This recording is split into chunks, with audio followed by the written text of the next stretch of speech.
हम में से हर किसी के पास एक जबरदस्त बिजनेस आइडिया होता है और आप में से बहुत सारे लोग इस पे काम भी कर रहे होंगे, लेकिन कुछ गलत लीगल रीजंस की वजह से आपकी सारा मेहनत, टाइम, मनी, एफर्ट सब कुछ बर्बाद हो जाता है। नमस्कार दोस्तों, मेरा नाम है गणेश और बड़ा बिजनेस आईबीसी। आज की इस वीडियो में आपको बहुत बहुत स्वागत करता हूं। आज हम बात करने वाले बिजनेस के लीगल स्ट्रक्चर की वजह से। बेसिकली हम बात करेंगे किस प्रकार की कंपनी में आपकी रजिस्ट्रेशन करनी चाहिए और कितने टाइम लगते हैं, क्या क्या डॉक्यूमेंट्स की रिक्वायरमेंट होती है और क्या क्या प्रोसेस होते हैं, एंड सबसे इंपॉर्टेंट चीज कि आपको किस प्रकार की कंपनी में रजिस्टर करना चाहिए। सो बिना टाइम वेस्ट किए आइए वीडियो को स्टार्ट करते हैं।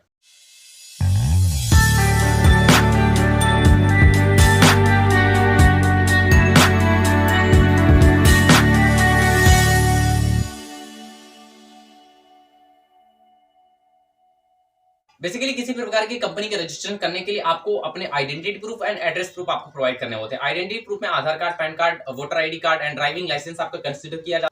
एड्रेस प्रूफ के लिए आप वहां पर इलेक्ट्रिसिटी बिल लगा सकते हैं, वाटर बिल लगा सकते हैं, या फिर आप अपने प्रॉपर्टी सर्टिफिकेट लगा सकते हैं, या फिर प्रॉपर्टी सर्टिफिकेट टैक्स रिसिप्ट वहां पर लगा सकते हैं। साथ ही आपको रिक्वायरमेंट हो सकती है डीएसई की, यानी डिजिटल सिग्नेचर सर्टिफिकेट। ये आपको ऑनलाइन सिग्नेचर करने में आपकी सहायता कर सकता है। जो ऑफलाइन सिग्नेचर होता है आप उसको तो कर लेते हैं, लेकिन जब ऑनलाइन सिग्नेचर करने की बात आती है वहां पर आपके लिए एक डिजिटल सिग्नेचर सर्टिफिकेट होना बहुत ही मस्ट है। इन सारी चीजों को इकट्ठा करके आपको DIN और MCE की वेबसाइट पर जाकर रजिस्ट्रेशन करना होता है। ये टोटल 10 से 15 दिन का टाइम लगता है, जहां पर आपका सारा काम ऑनलाइन ही हो जाता है। अब आपको किसी डोर टू डोर या फिर ऑफिस टू ऑफिस विजिट नहीं करना है। आप ऑनलाइन घर बैठे कंपनी के सारी डिटेल प्रोवाइड कीजिए वेबसाइट पर। ऑनलाइन गवर्नमेंट वेबसाइट पर आप जाकर के जनरली अपनी कंपनी का रजिस्ट्रेशन करवा सकते हैं। सबसे पहले आपको ये पता होना चाहिए कि आपको कौन सी प्रकार की कंपनी में रजिस्ट्रेशन करनी है। तो बेसिकली 5 प्रकार की कंपनी होती है, जिसको पहला कंपनी आता है सोलो प्रोप्राइटरशिप कंपनी, दूसरा आता है वन मैन कंपनी, तीसरा होता है पार्टनरशिप कंपनी और चौथा होता है आपका लिमिटेड लायबिलिटी पार्टनरशिप कंपनी, पांचवा होता है प्राइवेट लिमिटेड कंपनी।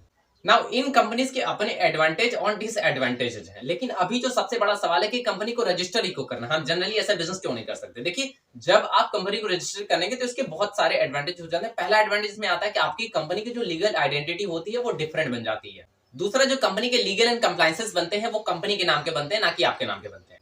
तीसरा, अगर किसी कारणवश कंपनी फेल या फिर फाइनेंशियल क्राइसिस को फेस करती है तो वहां पर कंपनी के नाम का बनता है, ना कि आपके नाम बनता है। ये बेसिकली आपके एसेट एंड लायबिलिटी और कंपनी के एसेट एंड लायबिलिटी को दोनों को डिफरेंट कर देती है, दोनों को सेपरेट कर देती है। चौथा, इन सम केसेस अगर किसी कारणवश कंपनी फेल हो जाती है, कंपनी डिसॉल्व हो जाती है, तो यहाँ पर आपको पर्सनल एसेट यानी अपने घर, गाड़ी, बंगला, इन सभी को बेच करके आपको कंपनी के पैसे पे करने की जरूरत नहीं होती है। हाँ, ये डिपेंड कर रहा है कि आप किस प्रकार की कंपनी चूज कर रहे हैं। पांचवा, अगर आप इन्वेस्टमेंट या फिर लोन्स को लेकर के सोच रहे हैं कि हाँ फ्यूचर मुझे फंडिंग उठानी है, तो वहां पर आपके लिए कंपनी का रजिस्टर होना बहुत ही जरूरी होता है। और भी बहुत सारे एडवांटेज एंड डिसएडवांटेज हैं कंपनी का रजिस्टर करने के, और जिसके लिए आपको अपनी कंपनी को रजिस्टर करनी चाहिए। सोलो प्रोप्राइटरशिप कंपनी, बेसिकली अगर आप सोच रहे हैं कि मैं अपनी कंपनी को अकेले चलाऊंगा, कोई भी तीसरा बंदा इसमें नहीं आना चाहिए, तो सोलो प्रोप्राइटरशिप आप रजिस्टर कर लीजिए। यह सबसे इजीएस्ट और सिंपलेस्ट फॉर्म ऑफ बिजनेस है। यहाँ पर आपको किसी प्रकार के गवर्नमेंट की लीगल एंड कंप्लायंसेस को फुलफिल करने की आवश्यकता नहीं होती है, ना कोई इनकम टैक्स फाइल करने की आवश्यकता होती है। लेकिन हाँ, यहाँ पर जो कंपनी का प्रॉफिट होता है वो आपका प्रॉफिट होता है, और जो टैक्स देना होता है वो अपनी इनकम पर टैक्स देना होता है। लेकिन इसका सबसे बड़ा जो डिसएडवांटेज माना जाता है वो ये होता है कि अगर कंपनी में लॉस हो रहा है तो वो आपका लॉस माना जाएगा, और उस लॉस को फुलफिल करने के लिए आपके घर, गाड़ी, बंगला बेचा जा सकता है। सो आई सजेस्ट कि आप 1 पर्सन कंपनी बनाएं।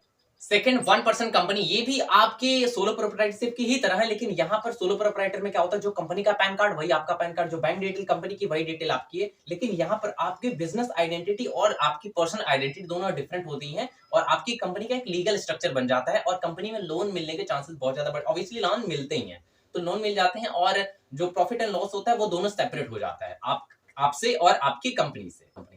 तीसरा, पार्टनरशिप कंपनी, ये नाम से ही पता चल रहा है कि अगर आप अपने पार्टनर के साथ में मिलकर के कंपनी खोलना चाहते हैं, तो यहाँ पर आपके लिए पार्टनरशिप कंपनी बनानी चाहिए। यहाँ पर आपके पार्टनर के साथ एक एग्रीमेंट साइन करना होता है। उस एग्रीमेंट में जिसकी वजह से क्या होता है, आपकी कंपनी का जो रिस्क होता है वो डाइवर्सिफाई हो जाता है। डाइवर्सिफाई होने की वजह से में प्रॉफिट एंड शेयर सब कुछ जो है कि डाइवर्सिफाई हो जाता है। अगर कंपनी लॉस में जाती है तो वो पूरी कंपनी का माना जाएगा, ना कि पर्टिकुलरली आपका माना जाएगा। और यहाँ पर कंपनी फेल होने पर आपके खुद के एसेट यानी घोड़ा, गाड़ी, बंगला जो भी आपके पास है उसको सेल करके आपको उसको फुलफिल करने की आवश्यकता नहीं होती। सबसे बड़ा जो इसका एडवांटेज माना जाता है वो ये कि आपको एनुअल रिटर्न यानी MCA को एनुअल रिटर्न फाइल करने की आवश्यकता नहीं होती। एंड दूसरा, इसमें आपकी जो फ्लेक्सिबिलिटी मिलती है, टैक्स में फ्लेक्सिबिलिटी बहुत ज्यादा मिल जाती है।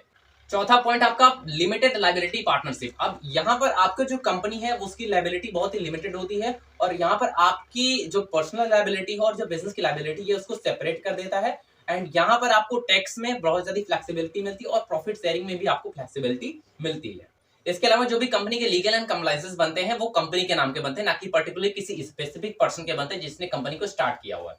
पांचवा, प्राइवेट लिमिटेड कंपनी, ये one of the most best business structure माना जाता है इन टर्म्स ऑफ, ज्यादातर कंपनी इसी में रजिस्टर होती है क्योंकि यहाँ पर इन्वेस्टमेंट को लेकर के आना और फंडिंग को लेकर के आना या फिर लोन्स को एक्वायर करना बहुत इजी होता है। सबसे ज्यादा कंपनी इसी फॉर्म में बनती है। इसमें 2 से लेकर के 200 मेंबर तक शामिल हो सकते हैं और जितने भी लोग इस कंपनी में शामिल होंगे, जितने भी बोर्ड में बैठेंगे, वो सारे कंपनी के एम्प्लॉयज ही माने जाते हैं, जिसकी वजह से कंपनी का जो रिस्क होता है वो डाइवर्सिफाई हो जाता है और जो कंपनी के लीगल एंड कंप्लायंसेस होते हैं वो सारे डाइवर्सिफाई हो जाते हैं और किसी पर्टिकुलर स्पेसिफिक पर्सन के नाम से नहीं बनते, वो कंपनी के ही नाम से बनते हैं। ये 5 प्रकार की कंपनियां होती हैं जिस कंपनी में आप अपने अकॉर्डिंग सोचिए कि कौन सी कंपनी आपके लिए वन ऑफ द बेस्ट साबित हो सकती है, आप उसमें अपनी कंपनी को रजिस्टर कर सकते हैं। सो आई होप कि आपको क्लियर हो गया होगा कि आपको कौन सी प्रकार की कंपनी में रजिस्ट्रेशन करना चाहिए। फिर भी समराइज करना हो, अगर आपको एक कंपनी बनानी है तो आप 1 पर्सन कंपनी बना सकते हैं, अगर आपको पार्टनर के साथ स्टार्ट करना है तो आप पार्टनरशिप कंपनी बना सकते हैं, अगर आपको फंड रेज करना है या फिर लोन्स लेकर के आना है या फिर फंड रेजिंग करनी, सिंपल चीज समझिए कि अगर आपको फंड रेजिंग करनी तो आपके लिए प्राइवेट लिमिटेड कंपनी फॉर्म करना मस्ट। अंततः मैं आपको एक सलाह देना चाहूंगा ये कि अगर आप रजिस्ट्रेशन करने जा रहे हैं तो उससे पहले आप किसी लीगल एडवाइजर से आप वहां से एडवाइस ले, कंसल्ट करें, उसके बाद ये नॉमिनल फीस पर आपको कंसल्ट कर देते हैं और आपको रजिस्ट्रेशन करने वक्त आपको गाइड कर देते हैं, जिसके लिए आप ऑनलाइन गूगल पर सर्च कर सकते हैं, वकील सर्च, विज काउंसिल एंड cleartext.in, इन सभी वेबसाइट पर आप विजिट करके यहां से कंसल्टिंग प्रोवाइड कर सकते हैं। If you found this video very helpful, then hit the like button, subscribe to the channel and press the bell icon for getting the more updates. And finally, अगर आप चाहते हैं इसके वजह से और डिटेल में वीडियो बनाई जाए तो डेफिनेटली हम एक सेपरेट बनाएंगे, जैसे कि 1 पर्सन कंपनी क्या होती है, पार्टनरशिप कंपनी क्या होती है, लिमिटेड लायबिलिटी क्या होती है, प्राइवेट लिमिटेड कंपनी क्या होती है, सभी में सेपरेट वीडियोस बन जाएंगे आपके। और अगर आप चाहते हैं किसी कोर्स में एनेबल करना तो बड़ा बिजनेस का कोर्स लेकर के आया, इसमें आप रजिस्टर करिए, लिंक डिस्क्रिप्शन में दे रखा है, जाकर के देखिए कि कौन से हम चीजें कर सकते हैं, इसको कौन सी कंपनी बना सकते हैं, जिसका इंट्रोडक्शन वीडियो मैंने डिस्क्रिप्शन में दे रखा है, उसको क्लिक करके जाकर देखिए उस कोर्स में क्या बताया गया हुआ और मुझसे बेहतर बताने वाले, क्योंकि वो लोग बताएंगे जो लाखों करोड़ों की कंपनी आज खड़ी कर चुके हैं, अरबों खरबों की कंपनियों जिन्होंने खड़ी करी हुई, वो आपको बहुत अच्छे तरीके से गाइड कर सकते हैं। आई होप यू कि आपको मजा आया होगा। तो बहुत बहुत धन्यवाद, बहुत बहुत शुक्रिया हमसे जुड़ने के लिए। Thank you so much. जय हिंद, वंदे मातरम, इंकलाब जिंदाबाद, गणेश इंडिया, बड़ा बिजनेस।